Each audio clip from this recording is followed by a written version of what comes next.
வணக்கம். எங்க வீட்டு பூஜை ரூம்ல இருக்கிற லக்ஷ்மி ஃபோட்டோவுக்கு நான் பண்ண ஒரு சின்ன செயின் கிராஃப்ட் ஒன்று பண்ணியிருந்தேன். எனக்கு இது ரொம்ப பிடிச்சிருந்தது. அதே மாதிரி நீங்களும் உங்களுக்கு இந்த மாதிரி பண்ணதுக்கு விருப்பம் இருந்தது அப்படின்னா, உங்கள் வீட்டில் பூஜை ரூம்ல இருக்கிற ஃபோட்டோஸ்க்கும் நீங்கள் மாதிரி சின்ன செயினாவோ அல்லது பெரிய செயினாவோ நீங்கள் இந்த மாதிரி டெக்கரேட் பண்ணிக்கலாம். உங்களுக்கு இந்த மாதிரி தெரிஞ்சது, இந்த மாதிரி ஐடியா இருந்துச்சு அப்படின்னா, நீங்கள் இன்னும் கொஞ்சம் டெக்கரேட்டிவாக உங்கள் வீட்டு ஃபோட்டோஸ்க்கு நீங்கள் பண்ணிக்கோங்க. எனக்கு இது நேரில் பார்க்கும்போது ரொம்ப நல்லா இருந்துச்சு. ஃபோட்டோஸ்க்கு உங்களுக்கு இது எப்படி தெரியுதுன்னு தெரியல. ரொம்ப அழகாக இருந்தது. அந்த லேஸும் இதுவும் பார்க்கும்போது கோல்டன் செயினில் பண்ண மாதிரியே இருந்துச்சு. இது வந்து கேன்வாஸ் துணிங்க. சப்போஸ் உங்களுக்கு இது கிடைக்கல அப்படின்னா கார்ட்போர்டு அல்லது சார்ட் ஏதாவது இருக்கும்ல, அதை கூட நீங்கள் கட் பண்ணிவிட்டு சுற்றி இந்த மாதிரி ஸ்டோன் ஏதாவது கிடச்சிது அப்படின்னா நீங்கள் அதை வாங்கி ஒட்டி வச்சுக்கோங்க.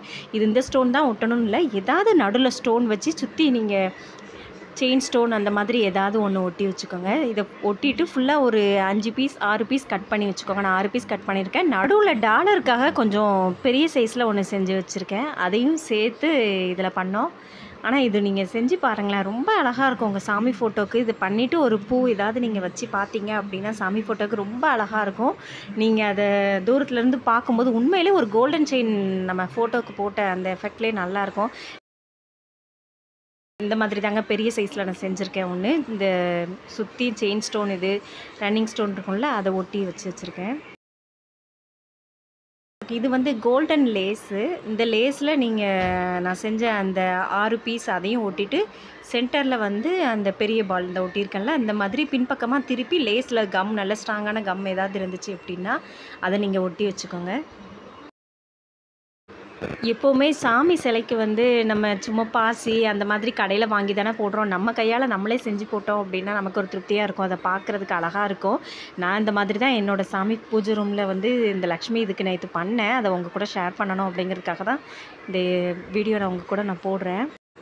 எங்கள் வீட்டில் முருகர் சிலை, அம்மன் சிலை, விநாயகர் சிலை இதெல்லாம் இருக்குது. அதுக்கு நான் என்ன மாதிரிலாம் டெக்கரேட்டிவாக இந்த மாதிரி செயின் செய்கிறேன் அப்படிங்கிறத உங்கள் கூட நான் கண்டிப்பாக ஷேர் பண்ணுறேன்.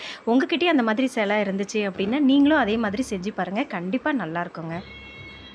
அது மட்டும் இல்லை, என்னோடய சேனலில் வந்து அடுத்து நான் இந்த மாதிரி தொடர்ந்து உங்களுக்கு நான் பூஜை ரூமில் என்ன மாதிரி டெக்கரேட்டிவாக நம்ம சாமி சிலைக்கு பண்ணலாம், அப்புறம் சாமி ஃபோட்டோக்கு என்ன பண்ணலாம், நம்ம விளக்கு கீழே வைக்கிறதுக்கு எப்போவுமே பித்தளை விளக்கில் தான் வச்சிட்ருப்போம். அதுக்கு மேலே டெக்கரேட்டிவாக என்ன மாதிரி வைக்கலாம் அப்படிங்கிறதுக்காக நான் நிறைய இது செஞ்சு வச்சுருக்கேன். நான் உங்கள் கூட கண்டிப்பாக ஷேர் பண்ணுறேன். என்னோடய சேனல்லேருந்து ஆன்மீக தகவலும் வரும். அப்புறம் பூஜை ரூமில் வந்து டெக்கரேட்டிவாக என்ன மாதிரி நம்ம சின்ன பூஜை ரூமாக இருந்தாலும் அதை எப்படி டெக்கரேட்டிவாக பண்ணலாம் அப்படிங்கிற ஐடியாவும் கண்டிப்பாக உங்கள் கூட நான் ஷேர் பண்ணுறேன். என்னோடய சேனலை சப்ஸ்கிரைப் பண்ணி வச்சுட்டு பாருங்கள். இது தாங்க ஃபுல்லாக நான் பண்ணது. இது பார்க்கவுமே உண்மையிலே கோல்டன் செயின் மாதிரியே இருக்குது பார்க்குறதுக்கு. இது வீடியோவில் பார்க்குறத விட நேரில் வந்து இது ரொம்ப அழகாக இருந்தது பார்க்குறதுக்கு. அதான் உங்கள் கூட நான் ஷேர் பண்ணுறேன். ஃபோட்டோ சைஸ்க்கு தகுந்தாப்பில் நீங்கள் 6 அல்லது 12 அந்த மாதிரி பெரிய சைஸில் நீங்கள் செஞ்சுக்கோங்க. லாஸ்ட்டில் அந்த லேஸோட விளிம்பில் நம்ம ஃபோட்டோவில் இருக்கிற ஆணியில் நம்ம மாட்டணும்ல, அதுக்கு இந்த இதில் யூ மாதிரி மடக்கிட்டு ஒரு ஸ்டாப்லர் அடிச்சிருங்க. அப்புறம் நம்ம வந்து இதை நம்ம அந்த ஆணியில் போடுறதுக்கு ஈஸியாக இருக்கும். இப்போ நம்ம சாமி ஃபோட்டோவுக்கு இந்த மாதிரி போட்டு பார்க்கும்போது ரொம்ப அழகாக இருக்கும். நீங்கள் மாதிரி பெரிய ஃபோட்டோவாக இருந்துச்சு அப்படின்னா இந்த மாதிரி ட்ரை பண்ணி பாருங்கள். நன்றி. என்னோடய சேனலை சப்ஸ்கிரைப் பண்ணிவிட்டு பாருங்கள் ப்ளீஸ். அப்போ தான் உங்களுக்கு ஆன்மீக தகவலும் தொடர்ந்து நான் கொடுக்க எனக்கு சப்போர்ட்டாக இருக்கும். ப்ளீஸ் என்னோடய சேனலை சப்ஸ்கிரைப் பண்ணிவிட்டு பாருங்கள். நன்றி.